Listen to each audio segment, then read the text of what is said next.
ಕೆಂಪು ಸಮುದ್ರದಲ್ಲಿ ಭಾರತೀಯ ಹಡಗಿನ ಮೇಲೆ ದಾಳಿ. ನಮಸ್ಕಾರ. ಇಂದಿನ ಪ್ರಮುಖ ಸುದ್ದಿಗೆ ಸ್ವಾಗತ. ಕೆಂಪು ಸಮುದ್ರದಲ್ಲಿ ಭಾರತದ ಧ್ವಜವನ್ನು ಹೊಂದಿದ್ದ ಸರಕು ಸಾಗಣೆ ಹಡಗಿನ ಮೇಲೆ ದಾಳಿ ನಡೆದಿರುವ ಘಟನೆ ಆತಂಕಕ್ಕೆ ಕಾರಣವಾಗಿದೆ. ಆಗಸ್ಟ್ 4, 2026 ರಂದು ಯೆಮೆನ್ ಕರಾವಳಿಯ ಸಮೀಪ ಈ ಘಟನೆ ಸಂಭವಿಸಿದ್ದು, ದಾಳಿಯ ನಂತರ ಹಡಗು ಮುಳುಗಿದೆ ಎಂದು ವರದಿಗಳು ತಿಳಿಸಿವೆ. ಲಭ್ಯವಿರುವ ಮಾಹಿತಿಯ ಪ್ರಕಾರ ಮಸ್ಲಫ್ ನೂರ್ ಒಲಿಯಾ ಮಸ್ಲಫೈಸ್ ನೂರೆ ಒಲಯ್ಯ ಎಂಬ ಸರಕು ಸಾಗಣೆ ಹಡಗಿನ ಮೇಲೆ ಪ್ರಕ್ಷೇಪಕದ ಮೂಲಕ ದಾಳಿ ನಡೆಸಲಾಗಿದೆ.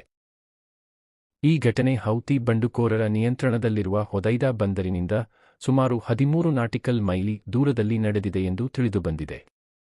ಒಳ್ಳೆಯ ಸುದ್ದಿಯೆಂದರೆ ಹಡಗಿನಲ್ಲಿದ್ದ 14 ಸಿಬ್ಬಂದಿಯನ್ನು ಸುರಕ್ಷಿತವಾಗಿ ರಕ್ಷಿಸಲಾಗಿದೆ. ಇವರಲ್ಲಿ 13 ಮಂದಿ ಭಾರತೀಯ ನಾವಿಕರು ಹಾಗೂ ಒಬ್ಬ ಯೆಮೆನ್ ಪ್ರಜೆ ಸೇರಿದ್ದಾರೆ. ಯೆಮೆನ್ ನೌಕಾಪಡೆ ಮತ್ತು ಕರಾವಳಿ ಕಾವಲು ಪಡೆ ತಕ್ಷಣ ಕಾರ್ಯಾಚರಣೆ ನಡೆಸಿ ಎಲ್ಲರನ್ನೂ ಸುರಕ್ಷಿತವಾಗಿ ರಕ್ಷಿಸಿದ್ದು, ಪ್ರಸ್ತುತ ಅವರಿಗೆ ಅಗತ್ಯ ವೈದ್ಯಕೀಯ ಚಿಕಿತ್ಸೆ ನೀಡಲಾಗುತ್ತಿದೆ. ಈ ಘಟನೆಯನ್ನು ಭಾರತ ಸರ್ಕಾರ ತೀವ್ರವಾಗಿ ಖಂಡಿಸಿದೆ.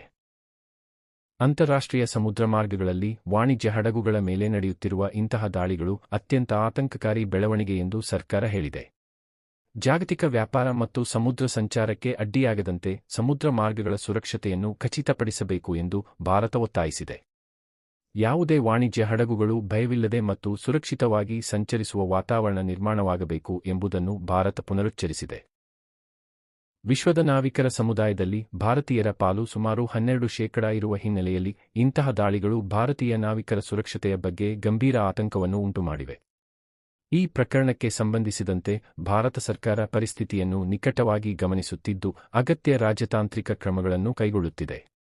ಸದ್ಯಕ್ಕೆ ಹಡಗಿನಲ್ಲಿದ್ದ ಎಲ್ಲಾ ನಾವಿಕರನ್ನು ಸುರಕ್ಷಿತವಾಗಿ ರಕ್ಷಿಸಲಾಗಿರುವುದು ಸಮಾಧಾನದ ಸಂಗತಿಯಾಗಿದೆ.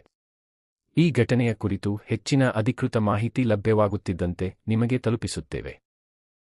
ಇಂತಹ ನಿಖರ ಮತ್ತು ವಿಶ್ವಾಸಾರ್ಹ ಸುದ್ದಿಗಳಿಗಾಗಿ ನಮ್ಮ ಚಾನೆಲ್ ಅನ್ನು ಸಬ್ಸ್ಕ್ರೈಬ್ ಮಾಡಿ, ವಿಡಿಯೋಗೆ ಲೈಕ್ ಮಾಡಿ ಹಾಗೂ ನಿಮ್ಮ ಸ್ನೇಹಿತರೊಂದಿಗೆ ಹಂಚಿಕೊಳ್ಳಿ.